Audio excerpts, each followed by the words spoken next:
So the semi truck pulls up on Adams Street and they're like, "Where's your loading docks?" And we're like, "Loading docks? What do you mean loading docks? Like there's just a single door." Hey, Printers, welcome back to the podcast. I'm your host, Bruce from Printavo. Really special episode. Mr. Stephen Farragut at Campus Inc. is with us today. That's not our guest, though. Our guest is Rich Santo out of Culture Studio in Chicago. He has a 50,000 square foot facility, does heavy entertainment merchandising like bands, Taylor Swift, I'm sure Bieber, these types.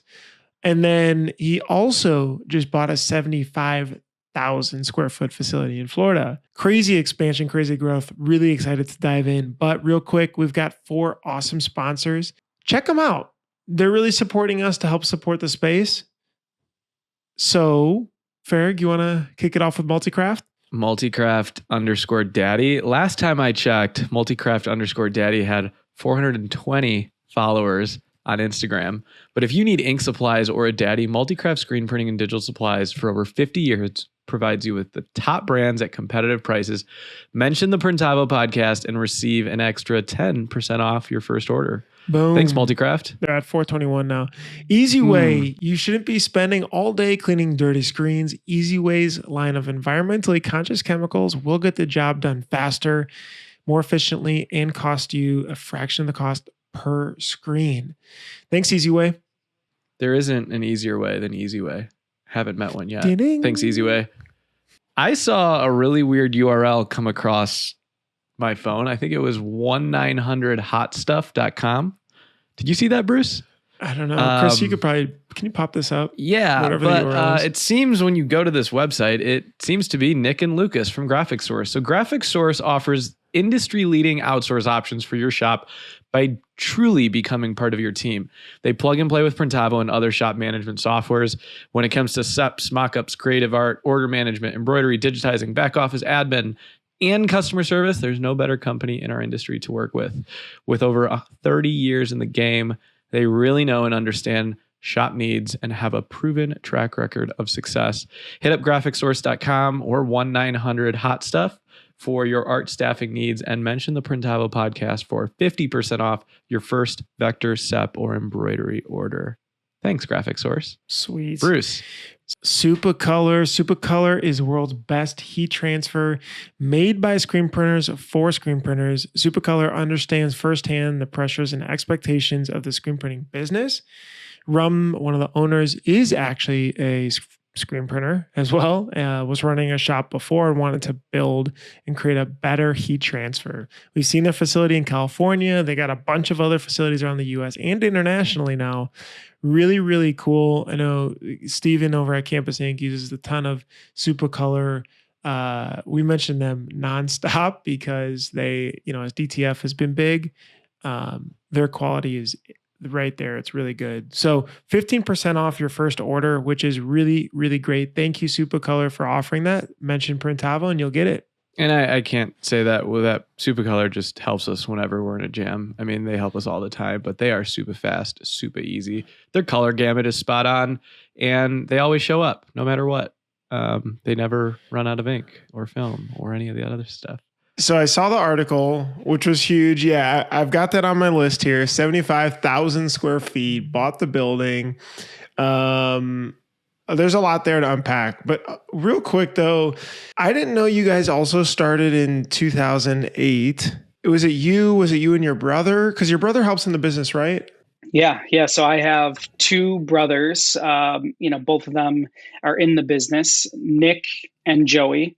Mm-hmm. Nick kind of came in first. He ran some of our retail stores that we had. So we basically had a brand of our own prior to getting into the manufacturing side. And that's kind of our story, was that we were in the retail side of the business and had a streetwear brand, and then got into entertainment, and we're starting to basically throw parties across the country, advertising the brand, selling the brand in our flagship stores, and then in stores across the country. And then, the problem that we had was, where do we make these products that we wanted to do, like wild giant discharge prints all over the place and rhinestones on the hood, and all this, like, way over the top decorating. And pretty much anybody that we went to was like, no, we only print 16 by 18, or we don't even know what discharge ink is at the time, Right. between 2005 and 2008. And so basically we said, you know what, we're going to bring our youngest brother, Joey, who was kind of like the machine guy. He, kind of understood how to use these machines. And so we brought him in, opened up a tiny little 900 square foot, I guess you would call, studio. That's kind of where that word comes from. And we basically made our own products. And then bring in basically Carlo, who we call like the fourth brother, who's a best friend that we grew up with, and he's like the sales guy. He was like, then when we kind of shifted out of making our own brand in 2008, the worst time possible to sell $200 rhinestone hoodies, we shifted into basically making products for other people, and we've been at that ever since. Certainly no overnight success in any way, shape, or form. We're going on 14 years. Just slowly building 900 square feet, 9,000 square feet.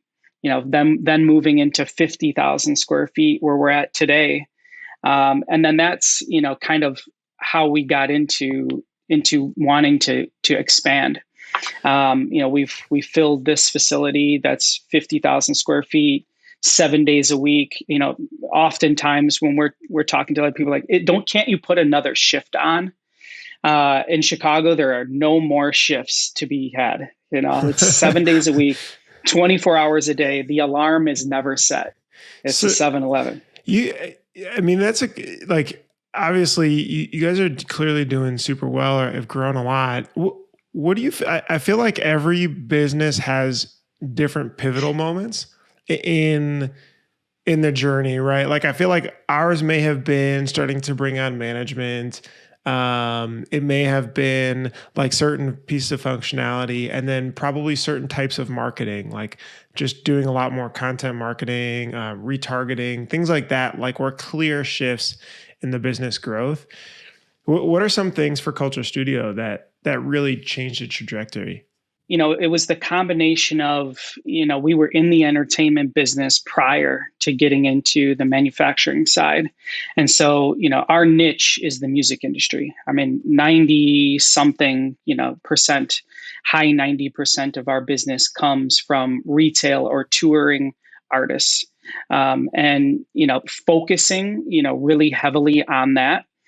But I would say even more important, than the niche that we kind of chose, was our mindset and our dedication to being in the absolute yes business.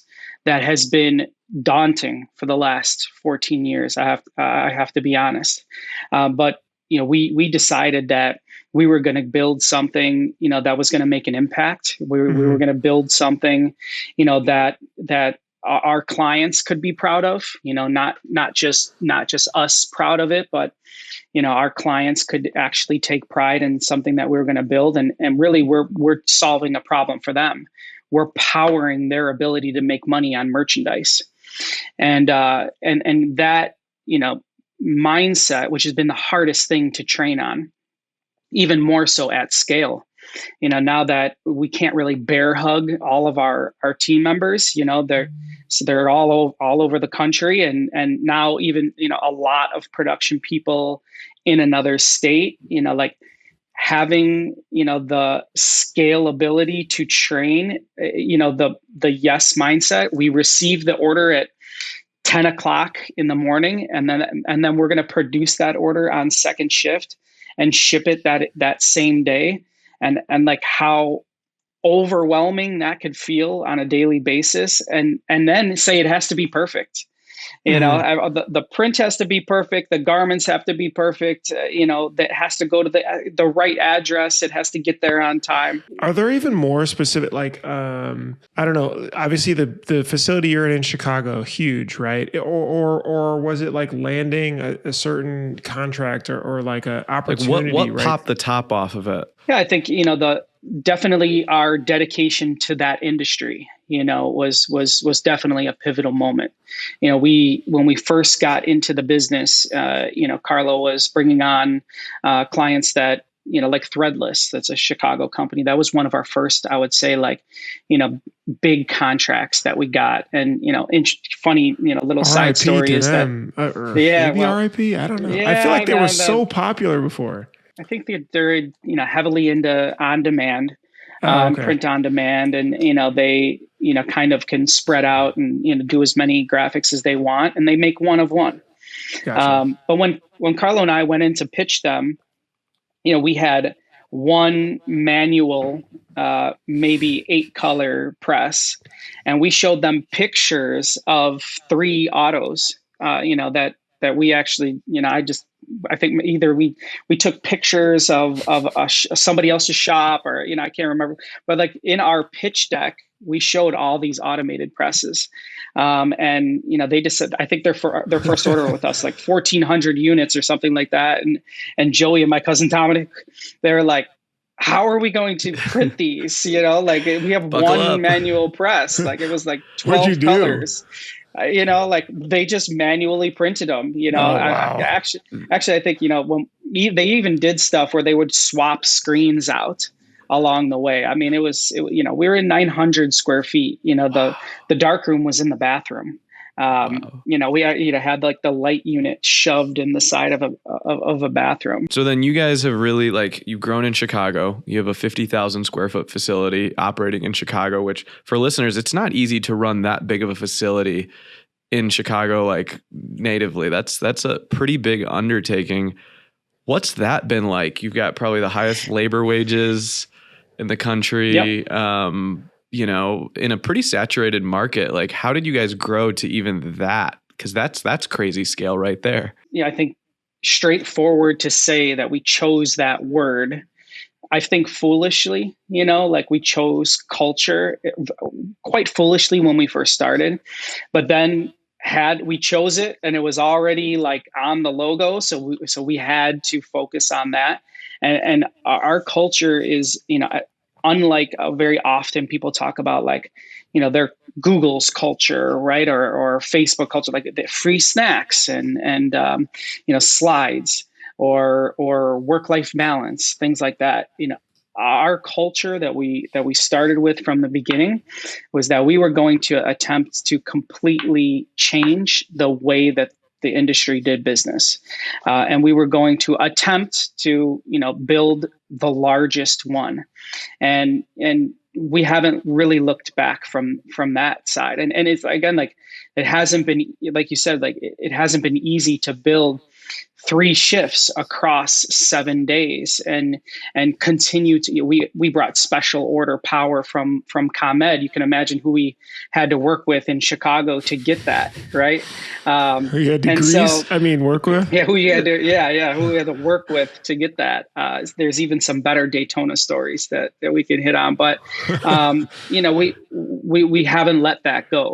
And that has been, the trajectory, and the pedal and the bar is always raised. And, the industry that we play in, unfortunately, only looks at your last delivery. It's a hard pill to swallow. It's like, you could, we run like a 0.14% spoilage rate. It's like so small, but if we mess just the last job up, or it ships to the wrong location because whatever, UPS, makes a mistake, it's like you're over, you're done. How could you dare, you're toast, right? How do you do 3 we talked to a lot of shop owners and they're like, okay, I don't need to buy a press if I put in a second shift, but I would agree. I don't want to be here and I don't want to have to be called at 10 p.m. that there's a problem from the shift manager.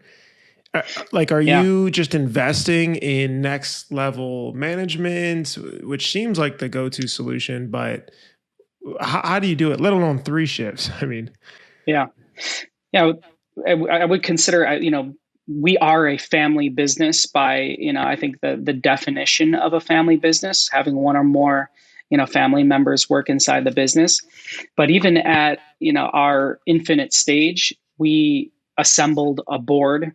We, heavily invested in top management, and all of our team members, especially on the board side, have been here forever. Even Annabelle, right? She started with us as simply an account manager, and then grew. She's going to go on 10 years with us in the business. I mean, she has been such a monumental piece of building this business, and the ability to have these shifts.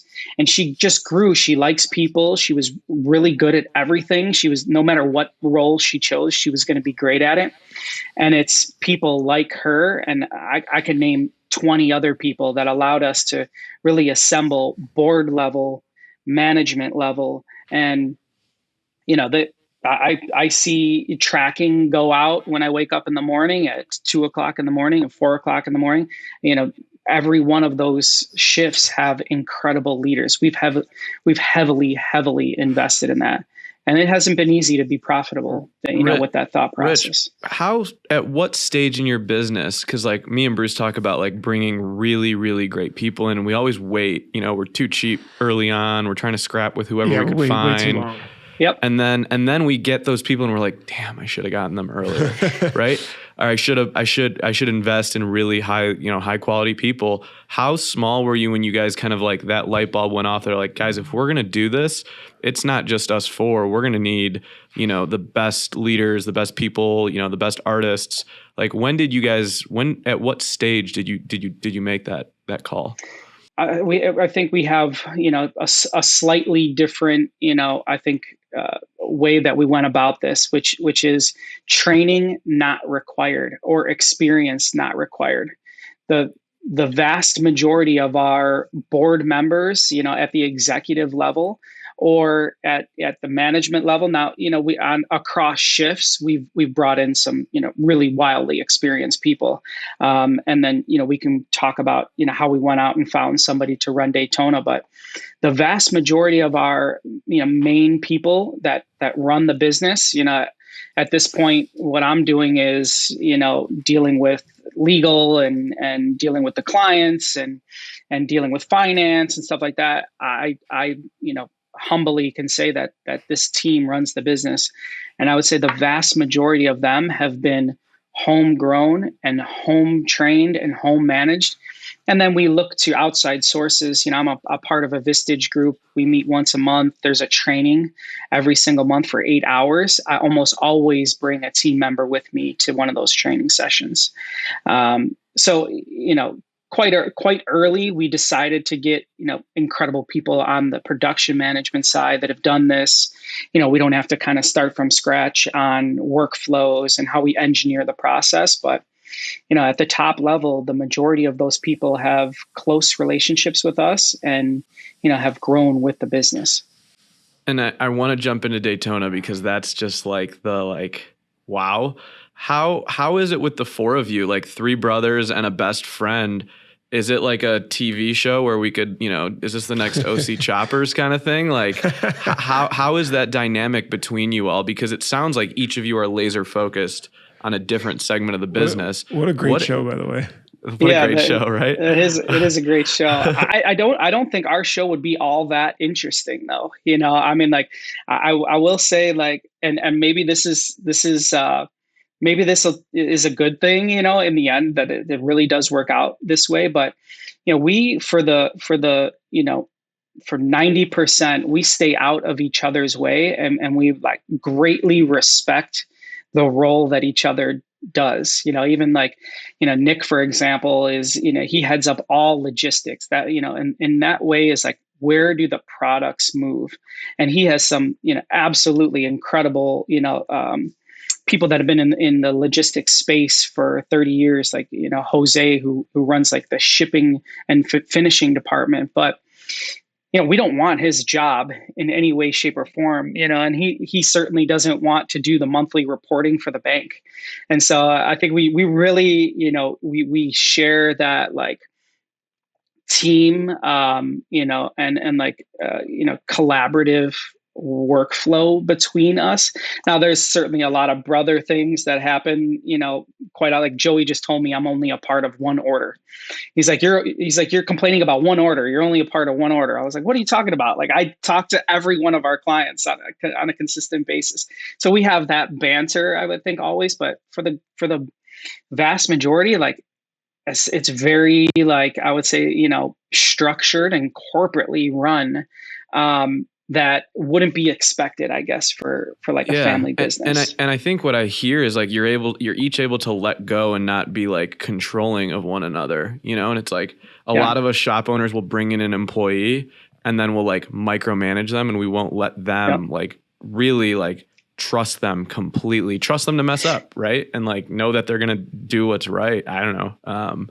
That's nuts. I think the other thing is, with like the bar being set so, the rungs higher and higher every single time, and like the vision on where we want to go, there hasn't necessarily been any time to micromanage anybody. It's really been like, hire great people, train them, support them, get them to trust us, and especially from my perspective, and I get the hell out of their way. Because we're always greatly over capacity. We're always moving from this facility to the next facility. We're always installing a piece of machinery. We're always adding another shift. Annabelle's always hiring people. I mean, she hired something like 30 people last month. So it's like there's actually not much time to say, like, you have to do things my way, like I want things done exactly this way. We're more like, hey, here's a training manual, and here's like a platform that we've built, an empowerment platform of like the process and the engineering behind it. But if you have a better way of doing this, then please roll with it, because we're just trying to get the order out. There's another one right behind it. How do you think about growth then here? So it sounds like, is there a thought of exit strategy? Is it just grow to be more profitable? Is it grow because it's like we can take and be bigger in this space and do it better than the others in the entertainment industry? Like what fuels that? Yeah, well, so the reason that we turned to Daytona was, we kind of got in and said, like, okay, what is our mission? What would be the most valuable for our clients? How could we deliver on the absolute most value? And every one of our clients share one thing, and then that's they're moving constantly across the country. And as freight increases, as logistics gets harder, as sharing from our shop to another shop gets more and more difficult, because in a screen print world, in a 12 color, you need to know the squeegee type, and you need to know the ink that you chose, the Pantone, did you use a crush? I mean, there's so many variables that have to be cataloged. And so we went in and we said, you know what, to deliver the absolute most value, we need to be a 2-day ground shipment anywhere in the US. And so that requires us to build facilities across the country. And then, we did something, just so simple as we just went and plotted all of the shipping addresses. And here's where we ship to. And Chicago is such an incredible place. I mean, it is like the hub. So that was done. Okay, great. Oddly, we were just born here, and that works. And then we said, where do we, where's our most volume? And our most volume is up until the East Coast. And so, when we plotted that out on the map, it was clear that an East Coast facility would be the next move. And so then, from that point, the largest question was like, okay, well, who's going to go? Who moves? And I was like, I'll do January to May, selfishly, like that's why we initially looked at Florida is, purely, I just hate Chicago winters. They're terrible. I mean, you can get disheartened greatly, when you don't see the sunlight, right? Like we had 30 days with like no sunlight. It's terrible here. And so that was the initial, like, okay, if it's going to be on the East Coast, let it be warm, But the biggest question was who is going to run this facility? And we, I would say juggled and, text everybody that we knew in the industry, like, who do we know? Who wants to run something of this size? And honestly, who's crazy enough to want to get into this business, and run at this pace? And there was a gentleman that we've known. His name's Stuart Miller. And I've been courting him. He's on my list. I have this like list of people that I would love to work with. And he's been on that list for 10 years. And if, he's got a whole like text stream and email stream for 10 years of Joey and I being like, you got to come work with us. And he's like, dude, I have 800 employees. Like there's no way I'm going to leave and come to your tiny little crappy shop. What was he doing? He was at Paramount. So Paramount is, a massive facility. I don't want to quote how many presses or team members, but a big facility. I think the point there is like when you said your leads list, like that's so critical. Even if it's customers, relationships, like people that you're just keeping in touch with, and probably took 100 asks before he said yeah, right? Yeah, like, that's pretty sweet. I mean, how many people do that? Like there's some really good persistence there. Yeah, it was just 10 years of saying, no, you're nuts, you're kids. Like I actually think that was the exact text, and we just kept reaching out and just kept, stayed in touch. Like, I think we all are in this industry and have, like been excited still about it 14 years later, because we do actually have a passion for it. It's incredible to, when we pull off the impossible, and not only do we pull off the impossible, but the product goes to the show and it looks amazing, and somebody takes a photo and sends it to us and says like, this is incredible. It's just like, it's so well done. I see your thumbprint on this piece. There's nothing better, like that. That's, I think, what fuels the passion.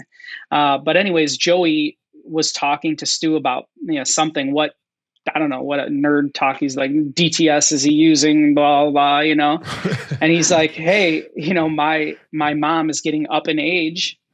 And she lives in Florida, and I'm going to move from Missouri back to Florida.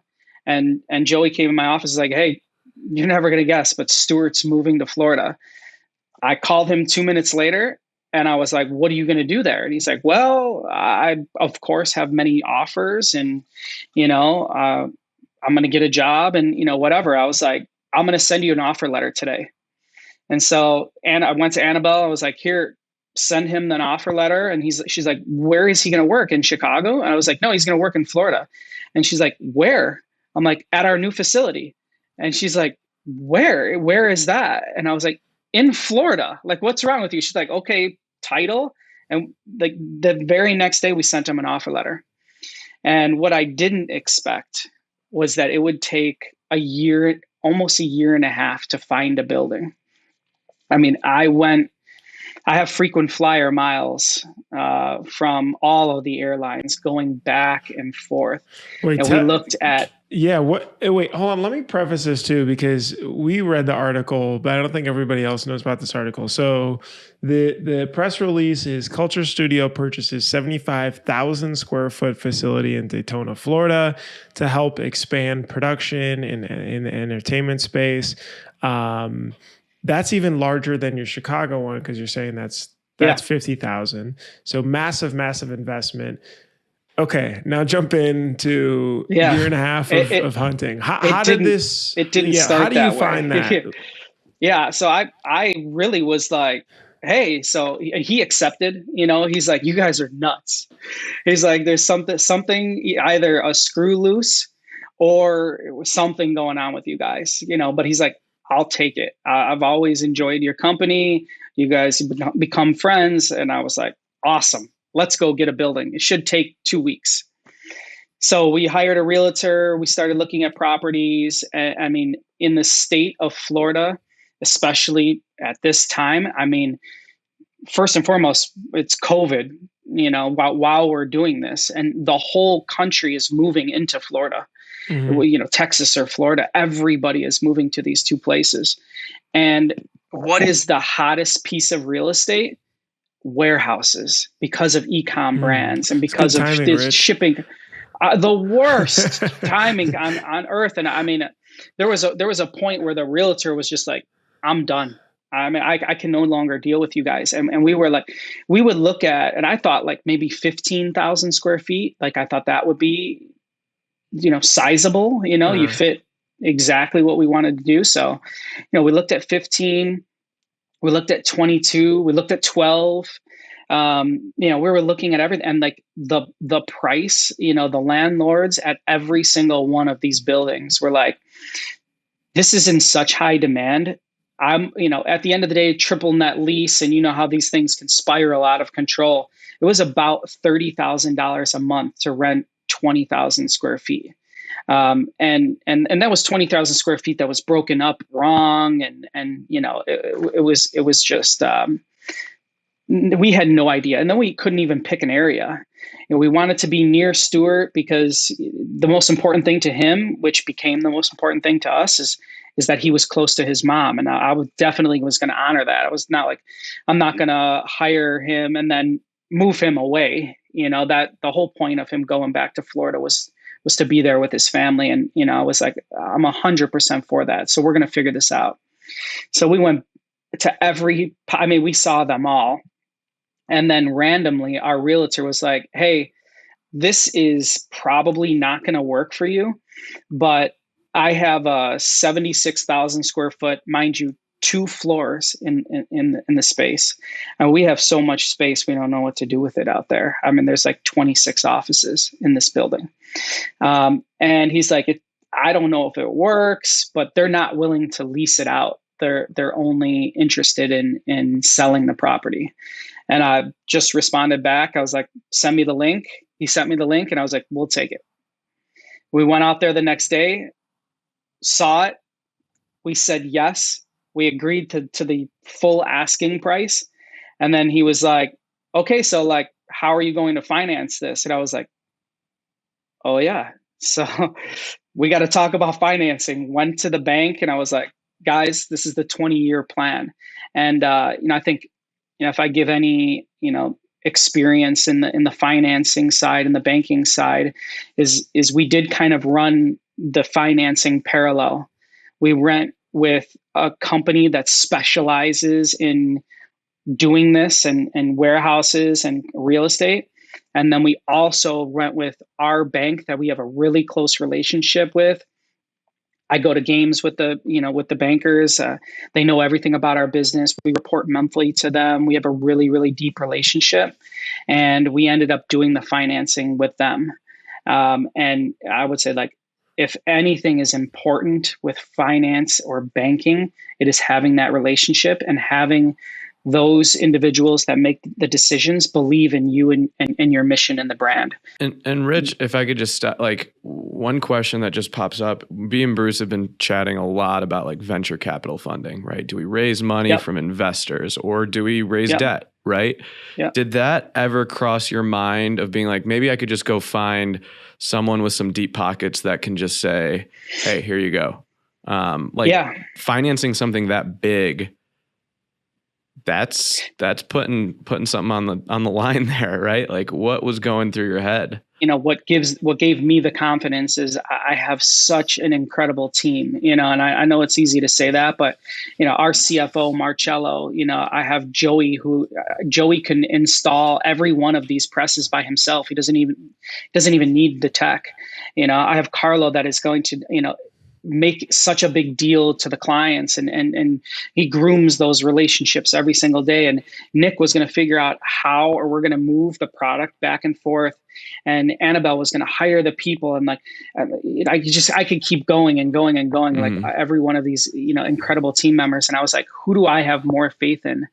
Do I have more faith in us and our team to pull this off, or do I have more faith in somebody that I don't know, and that just may have, like you said, deeper pockets? And so, we decided to bet on ourselves there. And we've never taken a dollar of financing. We've, if you want to call it, bootstrap this company slowly, super slowly. I mean, it's been 14 years.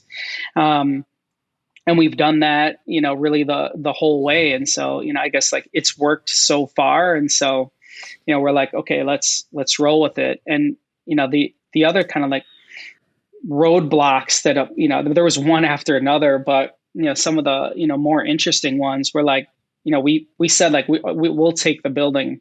And I remember I signed the contract almost immediately because I knew there was nothing out there. And we saw everything, that was in the space.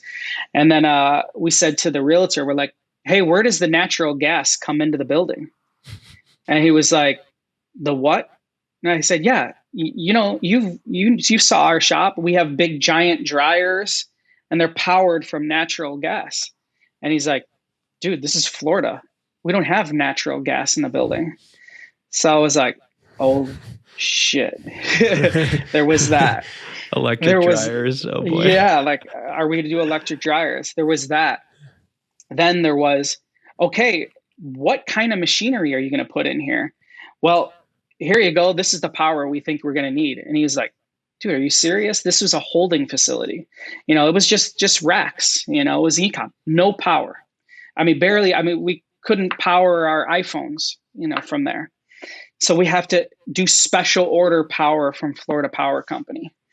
And so, one other thing I think one of the inflection points that were so important was, we got to a place where we hoped and prayed that we were going to close the financing, but financing was going to take about 3 to 4 months. And we just didn't have that time to wait to permit and pick contractors. And so I think we did something that was definitely against our legal team's advice. And we, first off, had to decide, are we going to hire contractors from Florida, or are we going to import all of our contractors that have built every one of our facilities and actually work on every one of our presses and all the power and gas and, everything? Are we going to import them? And it was going to be about $250,000 more expensive to do that. Or are we going to hire local? And, there's a guy by the name of Randy that has built every one of our facilities, and he's kind of a GC, but, focuses on electric and knows everything about these presses. You ship Randy there? Randy to Florida. Randy moved there for 2 months, and we pulled all of the permits. And we did, it was expensive. We pulled all permits. We, bought everything, bought the transformers, everything 3 months prior to closing. Wow. So if we didn't close, and the most incredible thing was that the owner of the building allowed us to pull these permits. Like we didn't have possession of the building, and so she signed for. She is super gambling. We're playing like all face down cards poker, I think the craziest part is you're buying a building in another state. You have to somehow figure out that runway until you even start printing a shirt. Like, when does the first shirt start printing there? Right? Like, yeah, you're just burning 30 cash. Days. Wow. Yep. So we built the entire facility in 30 days. When you guys see the conduit that has been run, we pulled the gas line from all the way down the street into the building. We have, they had to cut the entire parking lot. And there's 4 autos up, brand new, set, running, tagging, folding, everything in 30 days. And you were able to get equipment there. Like, you could call M&R and be like, hey, I need these. Cause like, we know equipment manufacturers are like Rich super is backed on special order. What was that like? On VIP rush order yeah, list. Good I would say like, relationships. yeah, the strength of, I would say like building like this essence of like a dream team with Stuart coming on and Joey and being here in the backyard of M&R. We were able to get all brand new dryers, brand new presses. Actually they were there prior to us closing on the building. We actually, the owner of the building allowed us to sit all of these pieces of equipment in there, and we didn't even own the building. And so, I think if I can give any recommendation, anybody in this space that is moving or going to another location, is like pay the price to have your team there, like whether that's your own contractors or your own team members. I mean, Randy is a godsend. I mean, what he was able to achieve. I mean, we're running a job right now that's like 50 something thousand units on all 4 presses out there. It's nuts. We closed in May. What's the scale of Culture Studio now? Like people, what can you share? Revenue, units. What are your just stats? So people can understand. Yeah. I mean, I feel I don't, we like to be as like, authentic as humanly possible. And hopefully this helps somebody along the way. So we're just going to encroach on 200 team members. We'll have 130 something square feet of production, across Chicago, as I said, 7 days a week, 3 chefs. We're only have 1 shift out in Daytona. But we're already adding. I saw some slacks today that we're coming across, and then as far as gross sales wise, we're definitely in the 8 figures, and there's certainly a 3 in front of that.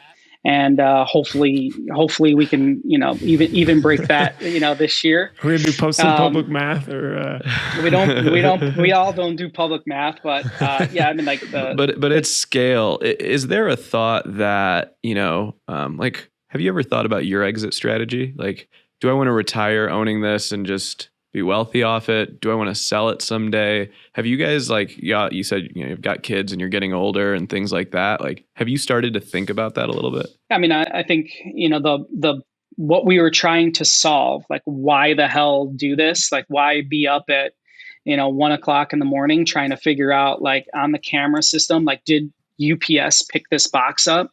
Or did they just throw it off the truck, when they left the building, and then do that at scale, do that across, all these different doors? I mean, we just installed our camera and security system, and it was like 20 something door sensors, like where could the box have gone?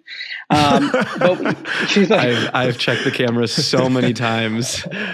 If you want to nerd out, I got to show you the system that we put in. It's crazy. Central monitoring, that it has the ability to look at the cameras as well. Card access and security and everything in one single place. It's really insane. It's a whole new level of like, having your eyes on everything at once. So I'll share that with you after we get off. But so like, I think what we were trying to build is something that it allows our clients to maximize, their potential revenue and the money that they can make on merch. And, we wanted to build something that is power behind that, because at the end of the day, whether it's the Rolling Stones or Taylor Swift or whatever the case may be, if we drop the ball, they lose a significant amount of the revenue that they depend on. And so if we ship 50,000 units into Madison Square Gardens and they were expecting 100,000, then we half their potential revenue. Inversely, if we ship 150,000, then we 1.5 times their potential revenue. And if the product is incredible and people love it, then we are so much a part of them making significant amount of their revenue stream from merchandise. And so I think it sounds a like beautiful, you guys natural. You like super mission driven, which is like, look, we're not really focused on, it's just like, we want to continue growing. We want to continue building this monster. But I think what I hear, I was listening to a podcast this morning, I listened to like My First Million, and they were talking about those guys. Yeah, they were talking about a bunch of it too. We always, all right, we got to get a little text group going. We always started like, oh, new ones just dropped. But they were saying like they had a bunch of business owners that raised their hand and tried to pitch like what their business was, right? And it was finally until the business owner that says like, I'm here to help. And I think what I'm hearing over and over you say is like, you are there to help your clients win. Like Culture Studios helps their clients win. You help them make money. And it's not like it's a we conversation. And I think that's that mindset shift. I see it in the forums all the time. Like, my customer does this, my customer does that. Like, for you guys, it's like we're one unit, you know, and we're the backbone of you all. And I think that's that solution minded, like, we're here to help our customers and our clients win. Beyond printing, the t-shirt comes last, and that's what you'll do anything and everything for. And overnight stuff around the country, I'm sure there's probably some crazy war stories of overnight work, and I don't private even jets. Hiring private jets to take t-shirts. Okay, so this is actually all right. Just go ahead and tell that story, because I cruised through and tried to pull as many example clients. You dropped a couple names just now: Taylor Swift, Rolling Stones. I saw Guns N' Roses, Sublime, WWE or WWF, as we know from when we were kids. Jonas Brothers, Chris Stapleton. I mean, those are just ones I could find, but. Tell us about the private jet. Yeah, and as much more. These are the fun stories. Yeah, I mean, there's far too many, and one thing I wanted to mention was like that mission driven, never allowing a no to happen. There's yes buts, but it's not great for turnover. I will say that like that can make people crack in half. And being in the client services business and thinking of like, we're actually partners in this. We're always behind a license holder. Someone owns the license to all these products, and we're their power. We're the manufacturing and logistics and creative power behind that. And when they say this artist just caught on and is incredible, and we're doing a pop-up in New York, when? Tonight. Well, what time is it? It's 11 o'clock. Okay, they want 20,000 units to deliver. What time are they calling to New York? This is now. It's 10 o'clock. It's 11 o'clock. This has happened many a times. Oh my gosh! And then get to a place where, for whatever reason, the actual jet that we hire to take it to New York, because you can't. FedEx overnight is overnight. This is happening today. Forgets a box. And, we should actually post tickets, because that would be kind of funny to actually see the tickets of Carlo and Nick and 3 other team members actually walking onto a United Airlines, like flight, or actually getting onto like a private jet and taking that box, because we've never missed a concert. We've never missed an event. Now, a hell of a lot of stuff has gone wrong. I'm actually, as soon as I turn off the do not disturb, I'm going to get 10 things that went wrong since we've been on this call. Like, I already know that. Get the fire extinguisher out. Yeah. I mean, I have the hat on right now. We all do. We all have that. Steven, I know you have the hat on too. Like, that's all we do is not put disturb. Out fires. Right. Yeah. Mm-hmm. But, we go into it and we're in the client services business. And to finish it, like, what is the exit strategy? I think it would be incredible if one or multiple of our clients find so much value in what we've been able to build and buy it, or take it on for their own infrastructure. That would be, I think, like the coolest thing. Well, it would be like validating. And that's a life-changing event. And everyone's like, would you, I get a lot of questions of this since we got our investment. Like, would you ever let go of Campus Ink? Like, yeah, for the right everything, because that would be the token that said, hey, you fought the good fight and you enjoy it. And you did it. Yeah. That's awesome. Yeah. Well, what happened with the PJ? So you put on the... Was it threw NetJet all the boxes on there and got it to them? Like, so you're stocking stuff then too to be able to do this, obviously, right? Or SNS being right here, you could go drive, or how does this all work? Yeah, I mean, we have an inventory system. There's well over 1 million garments in the building, and actually Daytona has 30 something thousand square feet of just racking. The whole move here is have the product in inventory, yank it right off the shelf, get it to press as soon as possible.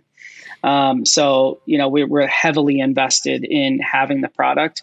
And then, we're just super lucky to be in the mecca of distributors. You got SNS here, you got Alpha here, you got everybody here.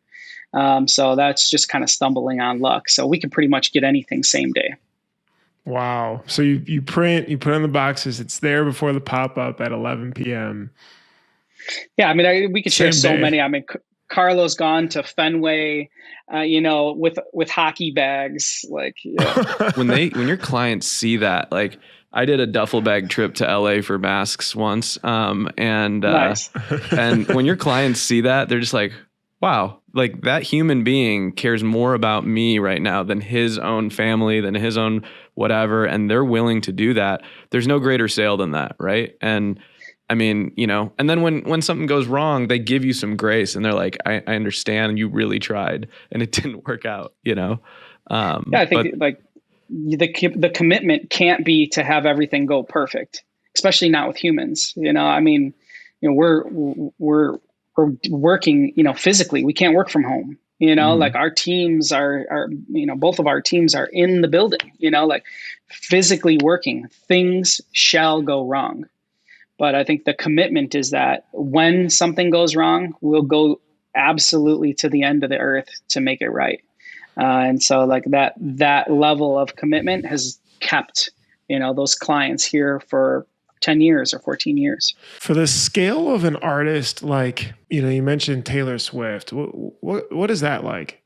I think, everything is on a grand scale, the volume of everything that we're doing. Like it's easy to say like, oh, put a hang tag on a garment.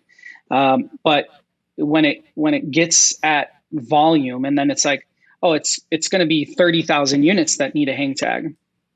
And not only do they need a hang tag, they need a size strip, they need a poly bag, they need a retail SKU. There's so much more. I would say we're in the logistics business over anything. It's all about getting that product, sourcing it, bringing it into the facility, managing that workflow, ensuring that everything goes right. And then you still got to get it to the actual retailer or get it to the distributor or get it to the event. So it's definitely logistics at scale. But even like those massive tours, like, is it just constant printing to venue after venue after venue? Yep. I mean, the lines are out the door for merch, for the plus, I'm sure online and everything else. Yeah. I mean, we've been so fortunate to be a part of so many big, giant, incredible tours. And even now that we were shut down for a strong year and a half, almost 2 years. And so, tours, yeah, getting tours back has just made us more than happy, and everybody's thrilled. And it actually helps a little bit with like, okay, we're going to set the bar so high and unrealistic with every one of our expectations, but hey, we're back. So that has been kind of helpful. It's like, remember when we had no tours, like that was really bad. So we lost that like spoiled brat syndrome a little bit, Rich, if you were to go back 14 years ago, would you ever think Culture Studios is where it's at today? Yeah. I mean, I think, I would definitely think that, me and my brothers and my team and, this would assemble. We kind of have like a day one kind of mindset still, for where we want to take the business. And, being a 2-day ground ship anywhere in the US requires so many facilities across the country. And so, we just feel like it's so early on in what we're trying to do. So yeah, I think, I think we're happy with where it's gone, and it hasn't been an overnight success or scale in any way, shape, or form. It has been so much, manual, like long hours, long days, long deep thought, like it hasn't been like, oh shit, one day it's just like we ran this Facebook ad and like some of our clients like, yeah, I just ran a Facebook ad and I did $4 million and I sold this shirt that says like something here. It's been not in any way, shape, or form that for us. It's been no get rich quick schemes in the production business. Rich, while we close this out, actually, you got one more story for us as a wrap up? Yeah, I think maybe this is a kind of like a fun story. Is like when we were in 9,000 square feet, right? We were on the second floor. Like our shop was in the West Loop, on Adams Street, and we were like on the second floor there, on wood. So like actually like a wood floor, and there was like a basement underneath it and everything. Like what the load was on that wood floor compared to the machinery we had on it, like there was like cracking and like it was bad. And so basically Carlo, came on to the team. He started washing screens and he got too hot like in like his second day. And we were like, what are you going to do? And he's like, I like sales. And we're like, all right, like get him in sales. And so, he caught a couple, decent opportunities. And then we started to turn to, like we loved music and we started to turn to that side. And so Carlo was chasing after this license holder for like 2 years, begging, for just give us a shot. We're building something incredible. We're changing the game. We created this thing called high-res photo proofs. We send a high-res photo of every single print before production, like the dumbest thing that anybody could ever think of doing. It destroys efficiencies. It's like terrible. And like we're doing that. We don't care about efficiencies. We only care about making this most incredible product. And finally they're like, all right, we're going to give you a shot. And like that shot is with a band called Black Sabbath. And the first order is like 15,000 hoodies.